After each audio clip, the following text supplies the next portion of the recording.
요한복음 4장 46절로 54절의 말씀을 교독으로 나누어서 봉독하겠습니다. 예수께서 다시 갈릴리 가나에 이르시니 전에 물로 포도주를 만드신 곳이라.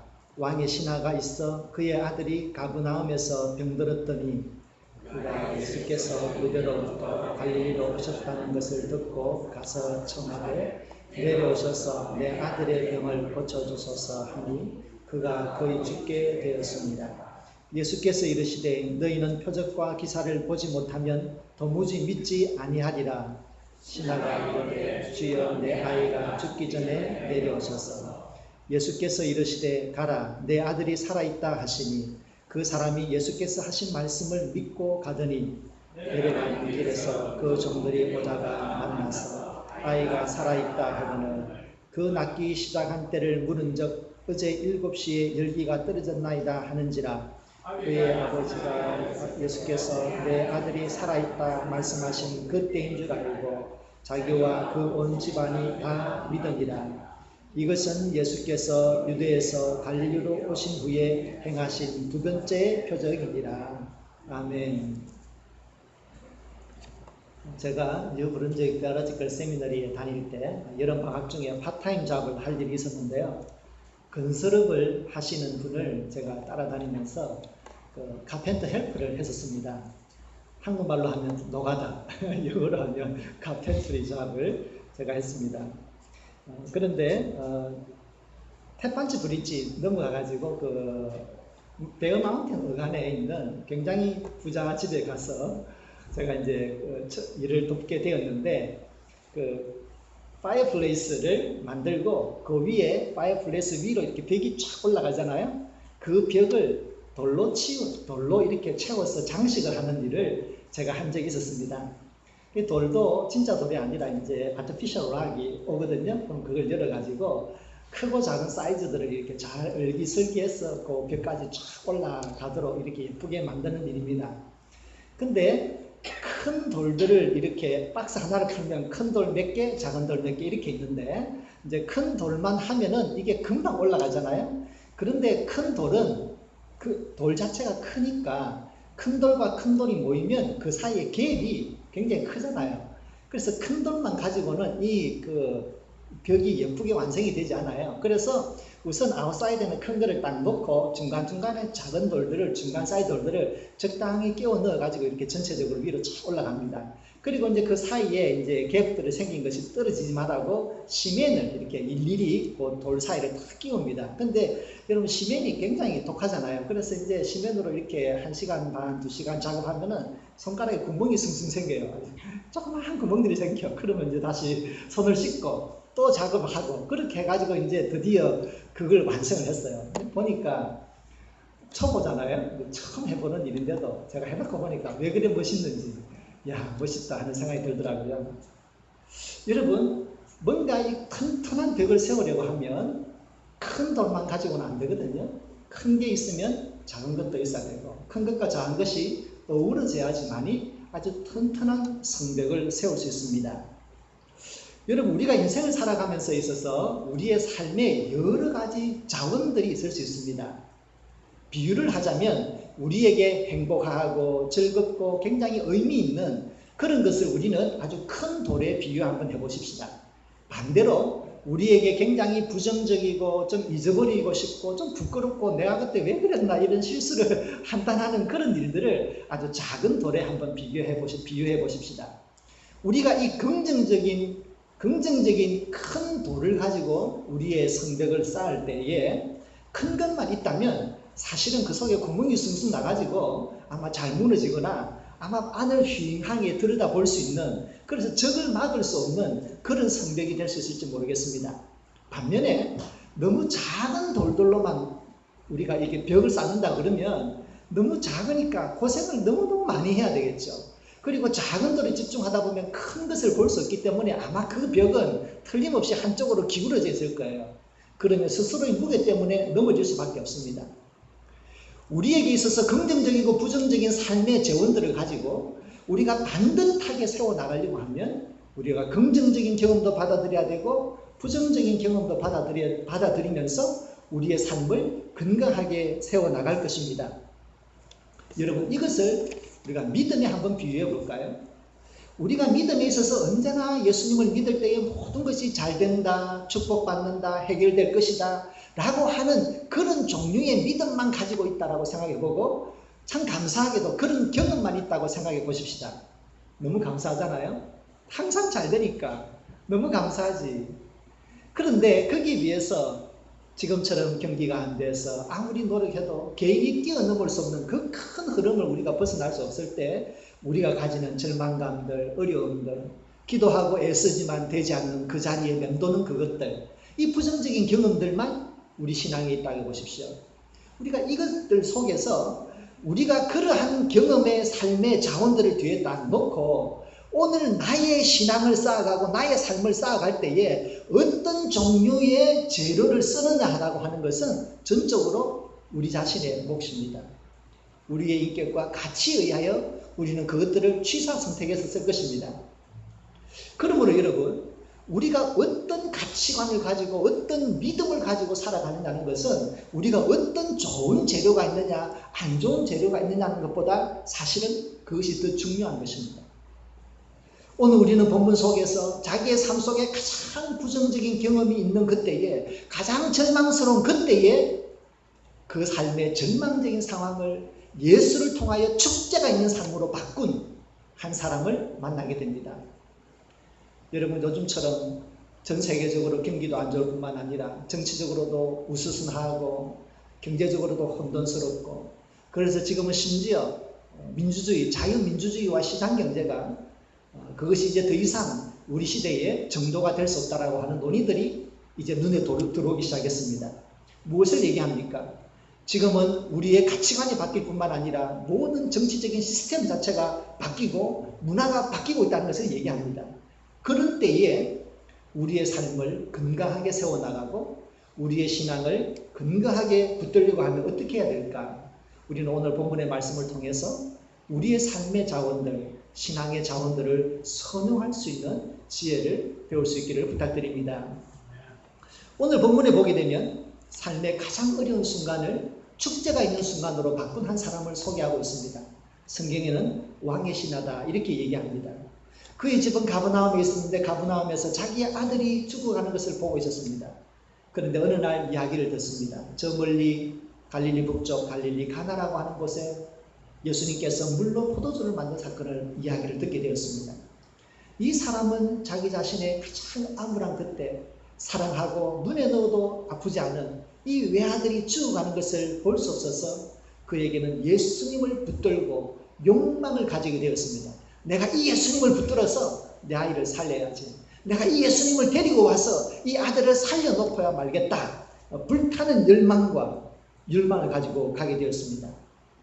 여러분, 삶의 결핍이라고 하는 것은 사실 우리에게는 고통스럽지만 그것이 나쁜 것만은 아닙니다. 이 왕의 신하가 자기의 아들이 죽어가는 병에 걸려서 하루하루 목숨이 다해가는 것을 보는 그 삶의 결핍이 그로 하여금 예수를 바라보게 하고 희망을 가지게 하고 드디어는 믿음의 자리로까지 나아가게 하는 삶의 원동력이었습니다. 그래서 우리들이 삶 속에서 어려움이 있다고 그저 투덜댈 필요가 없는 것이죠. 그래서 그는 자기가 왕의 신하임에도 불구하고 로마의 귀족이라고 하는 지위도 내려놓고 왕의 권력도 내려놓고 이름 없는 그저 멀리 나사렛에 있는 한 예수라고 하는 식민지의 청년을 찾아가게 되었습니다. 와서 이야기합니다. 선생님, 저희 집으로 내려오셔서 내 아들의 병을 고쳐주십시오. 예수님께서 말씀하셨죠. 너희는 표적과 기사를 보지 못하면 도무지 믿지 않는구나 하셨습니다. 사실 오늘 이 본문을 소개할 때에 처음에 예수님께서 다시 가나로 오셨는데 이 가나는 예수님께서 물로 포도주를 만드신 도시다 이렇게 소개를 하고 있습니다. 근데 여러분, 옛날에 예수님 시대에 이 결혼잔치라고 하는 것은 그 가정의 일일 뿐만 아니라 사실은 그 마을의 잔치죠. 그러니까 이 기적의 포도주를 마신 사람은 그 마을에 있는 아마 거의 대부분의 어른이었을 것입니다.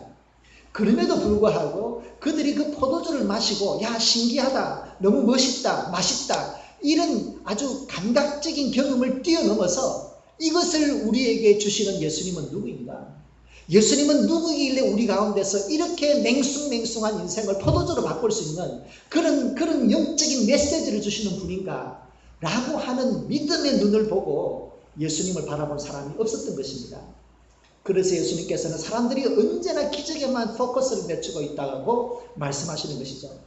어떻게 보면 이 말씀은 오셔서 내 아들을 고쳐주세요 라고 하는 그 왕의 신하에게는 어울리지 않는 말씀입니다. 그럼에도 불구하고 예수님께서 이 말씀을 하신 것은 기적을 가지고 누군가는 기적을 발판으로 삼아 믿음의 세계로 나가는가 하면 누군가는 기적을 그저 단순한 그저 한번 지나가는 재미있는 일로 여기는 현 세대를 아마 상징한다고도 볼 수 있겠습니다. 그렇게 예수님께서 그들의 그 시대에 예수님을 믿지 아니하는 그 믿음 없음을 책망하실 때에 이 왕의 신하는 여전히 예수님을 뚫어지게 바라보고 있습니다. 그래서 한 번 더 얘기합니다. 주여 내 아들이 죽기 전에 저와 같이 내려가 주세요. 그래서 계속해서 예수님을 붙들고 어찌하든지 죽어가는 우리 아들 앞에 세워서 그냥 안수기도도 하게 하고 좀 흡도 하고 기도도 하고 통성기도도 하고 뭔가 해줄 것을 바라면서 계속해서 예수님을 붙들고 있는 것입니다. 이 아버지의 마음을 이해하십니까? 이 아버지의 마음을 이해하십니까? 저희 어머니와 저희 아버지가 다 이제 그 응급실에 연세가 많으셔서 병 때문에 응급실에서 이제 위급한 상황을 맞이했다라고 하는 그런 들은 경험이 제가 다 있거든요. 그때 되면 참 두 가지를 느껴요. 참 의사가 참 존경스럽다. 두 번째는 내가 할 수 있는 게 아무것도 없구나 이런 생각을 가지잖아요. 그런데 그때에 그 문제를 해결할 수 있는 예수님, 그를 붙드는 이 아버지의 마음이 얼마나 간절할까요? 그래서 사실 마음 같았으면 왕의 신하니까 좀 군사들도 데려와가지고 말 안 들으면 얘들아 데려가자 그래가지고 예수님을 떨렁 들어가지고 자기 집에 앉혀다 놓고 당신이 우리 아들 고쳐주지 않으면 나머지 12제자들 내가 다 죽이겠다라고 이렇게 아마 이거 협박을 할 수도 있었을 텐데 그는 여전히 예수님을 뚫어지라 바라보면서 선생님 내려오셔서 우리 아들을 고쳐주세요 라고 얘기하고 있습니다. 그런데 여기에 예수님께서 응답하십니다. 가라 내 아들이 살아있다 하셨습니다. 지금까지 왕의 신하는 무엇을 기대했습니까? 예수님을 데리고 와야지 뭔가 일이 생길 거야. 예수님이 와야지 뭔가 안수기도도 하고 뭔가를 해가지고 이 아들을 살릴 텐데 예수님이 하시는 말씀은 가라 내 아들이 살아있다 하셨습니다. 근데 여러분 놀라운 것은 이 왕의 신하가 예수님을 만나는 그 짧은 순간임에도 불구하고 처음에는 어찌하든지 이 예수를 데리고 가려고 하는 자기의 욕망에만 묻혀 있었지만 가라 내 아들이 살아있다 라고 하는 예수님의 말씀을 듣자 그는 자기의 욕망을 잠시 내려놓습니다. 그리고 예수님의 말씀을 듣고 생각하고 그것을 믿기로 결심합니다.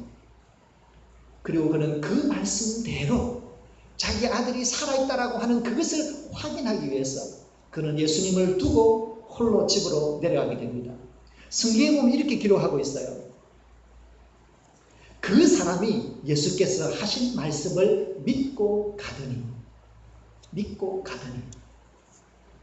여러분 여기서 우리가 이 믿고 간다라고 할 때 이 믿음이라고 하는 것을 우리가 한번 생각해 볼 필요가 있습니다. 이거는 여러분 제 얘기가 아니고 뭐 요즘 전문적다 무슨 스님 일이 나오잖아요. 그분이 하는 얘기인데요. 들어보니까 아 맞아. 제가 이걸 한번 여러분들 라디오에 들으실지 모르겠는데 제가 한번 얘기해 볼게요. 여러분 99.9%를 우리는 순금이라고 그러잖아요. 순금. 근데 우리가 순금을 얘기할 때 금이라고 얘기할 때 우리는 99.99% 즉 100%를 우리는 금이라고 합니다. 그러면 여러분 80%의 금은 금이에요? 아니에요? 100%가 아닌데 18K 하여튼 비스무리하죠. 우리가 100%만을 고집을 하면 나머지 99%는 아무런 가치를 다 잃어버리고 말아요. 오늘 본문에 보면 그가 예수께서 하신 말씀을 믿었다라고 할 때 그가 100%의 믿음을 가지고 오케이 지금 예수님이 나았을 거야, 낫게 하셨을 거야, 뛰어가자 이런 100%의 믿음을 가졌을까? 아니면 반신반의 나는 할 만큼 했어, 예수님 더 괴롭히지 말자 이런 마음으로 가셨을까? 우리는 알지 못해요. 그러나 분명한 것은 거기에 조금만큼의 믿음이라도 있으면 그것은 눈에 나타난다는 거예요. 그래서 예수님께서도 태산만한 믿음을 옮기려면, 태산보다 더 큰 산, 태산만한 산을 옮기려면 태산만한 산과 같은 믿음이 필요한 것이 아니라 얼마만큼의 믿음? 겨자씨 하나님은 옮긴다고 했습니다. 여기에 믿음의 신비가 있습니다. 우리가 믿음이라고 할 때 그냥 하나도 의심하지 않는 100% 순도 100%의 믿음을 생각한다면 그 사람은 아마 백치일 거나 죽었다가 살아난 사람, 아마 둘 중에 한 명일 거예요. 우리 인간은 100%에 도달할 수가 없습니다. 그럼에도 불구하고 오늘 그는 부족함에도 불구하고 여전히 미신적임에도 불구하고 그럼에도 불구하고 이 예수님의 말씀을 들고 작은 믿음으로 그의 믿음을 실천하고 있습니다. 그리고 길을 가는 중에 자기 집에서 급히 올라오는 자기 하인들을 만났습니다. 주인님 좋은 소식이 있습니다. 주인님의 아들이 나았습니다. 언제 나았니? 어제 오후 1시에 갑자기 열이 떨어져서 나았습니다. 왕계신하는 물어보죠. 그 이야기를 들을 때 어제 오후 1시에 열이 떨어져서 나았다는 이야기를 들으면서 예수님께서 말씀하시는 가라 내 아들이 나았다라고 하는 그때라고 하는 것을 알고 그는 그 기적을 경험하면서 예수님을 하나님의 아들로 믿으며 자기 모든 가족이 예수님을 믿는 믿음의 가정이 되었습니다. 여러분, 우리가 언제 가장 우리 자신의 한계와 결핍을 느낍니까? 그것은 우리의 몸이 아플 때입니다. 뭐니 해도 내 몸이 아파봐야 돼요. 내 몸이 아프면 인생의 결핍을 느껴요. 그런데 나보다 더 귀한 내 자식이 아파요. 그보다 더 삶의 큰 고통과 결핍은 없습니다. 이러한 삶의 한계와 결핍 속에서 예수님을 믿는다고 그것이 우리에게서 면제되는 것은 아닙니다. 우리는 여전히 삶의 한계와 결핍을 통하여 삶의 부정적인 재료들을 많이 받고 삽니다. 그러면서 또 동시에 하나님은 우리에게 좋은 일들도 많이 일어나게 하십니다. 그래서 우리의 삶에는 부정적인 것들도 있고 긍정적인 것들도 있고 삶의 여러 가지 삶의 재료들이 있습니다. 그 재료들 속에서 우리들이 부정적인 우리의 삶의 고통이 올 때에 그것을 바라보면서 하나님 나 이거 피하게 해주세요. 이 사람이 원망스럽습니다. 그렇게만 할 것이 아니라 우리가 예수님을 믿고 1년, 2년, 3년 시간이 지나면 우리의 삶에 부정적인 경험일지라도 하나님의 신비 속에서 하나님께서 선하게 인도하시겠지 라고 받아들일 수 있는 믿음의 성숙한 눈을 떠야 되겠습니다. 우리 삶 속에서 언제나 선한 것만 있다면 얼마나 좋을까요? 그러나 부족한 것일지라도 그 부족한 것 때문에 그것을 이겨내려고 하는 갈망이 우리로 하여금 예수님을 찾게 하고 예수님에게 매달리면서 새로운 기적을 경험하면서 가장 결핍한 순간에 가장 풍요를 경험하는 그런 신앙의 신비를 경험하는 우리 성도님들이 되기를 부탁드립니다. 10편 23편의 말씀을 우리가 수련회 가서 좀 나누려고 했는데 그렇지를 못해요. 기회가 안 되었습니다. 제가 10편 23편의 말씀을 요 근래에 한번 다시 보면서 제 마음에 참 너무 와닿았어요. 여호와는 나의 목자시니 내게 부족함이 없으리로다. 다윗이 그의 삶에 있어서 여호와는 나의 목자시니 내게 부족함이 없으리로다. 정말 그가 부족함이 없었나요? 가족끼리 살인하고 형제간에 강간 사건이 일어나고 아들 때문에 도망다니고 이 우리말로 하자면 콩가루 집안도 이런 집안이었죠. 그럼에도 불구하고 여호와는 나의 목자시니 내게 부족함이 없으리로다. 그의 삶의 모든 결핍을 하나님의 은혜로 성화시키고 그것을 받아들이고 삶의 부족한 부분도 원망스러운 부분도 부정적인 것들도 다 감싸 안는 그런 삶의 큰 그릇을 가지게 되었을 때 그는 고백하죠. 여호와가 내 삶의 목자였었기 때문에 나의 삶을 돌아보니 내 삶은 진정 부족함이 없었습니다. 여러분, 여기에 포도 한 송이가 있다고 생각해 보십시오. 포도 참 맛있잖아요. 얼마나 달콤합니까? 근데 그 포도를 먹을 수도 있지만 그것을 꽉 짜가지고 우리는 포도 주스를 만들 수 있습니다. 포도 주스를 만들면 아주 포도의 진한 맛을 우리는 맛볼 수 있습니다. 그런데 포도 주스에다가 누룩을 탁 넣어놓고 2주일이 지나면 포도주가 됩니다. 그러면 우리는 이것을 더 오랫동안 숙성을 시키면서 우리는 아주 좋은 포도주를 맛볼 수 있습니다.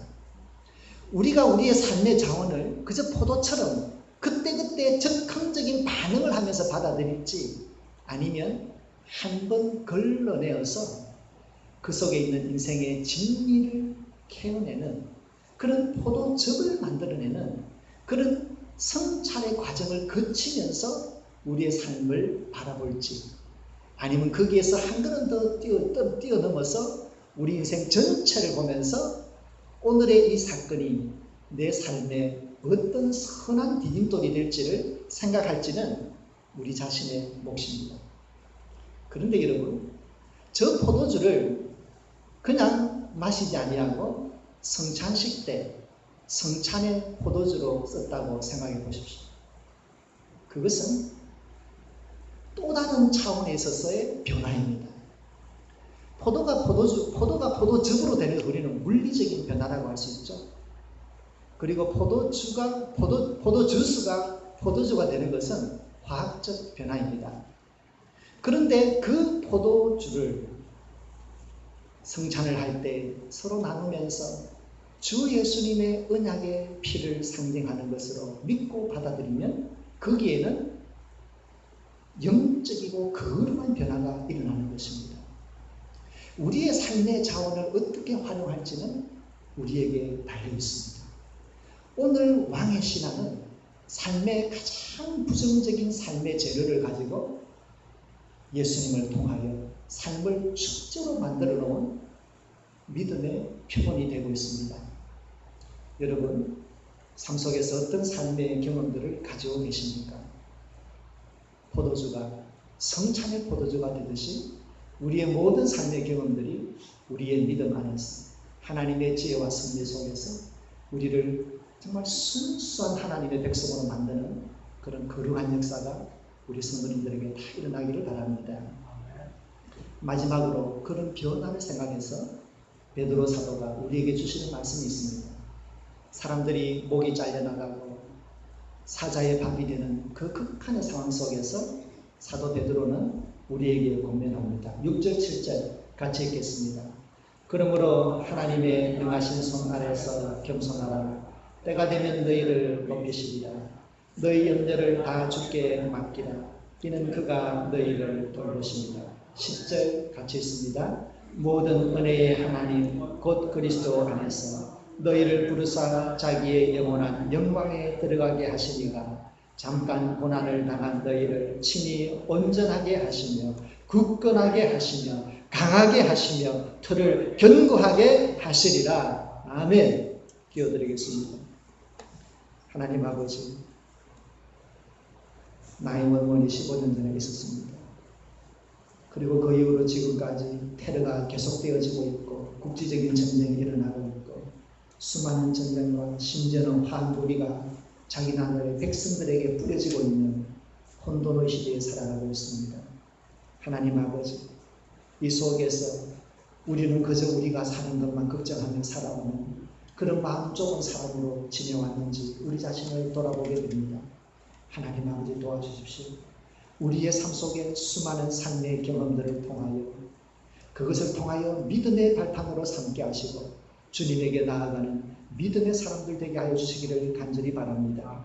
우리의 모든 삶의 고난을 통하여 우리를 온전하게 하시고 굳게 하시고 강하게 하여 주시옵소서. 우리의 믿음의 터전을 굳건하게 세워 주시옵소서. 그리하여 우리들이 세상 속에서 우리를 통하여 그리스도의 복음과 사랑을 드러내는 하나님의 복음의 도구가 되도록 인도하여 주시옵소서. 하나님 우리의 삶 속에 여러 가지 일들이 있지만 그 모든 것을 뛰어넘어 하나님의 섭리와 지혜의 손길이 우리와 함께함을 믿으며 감사드립니다.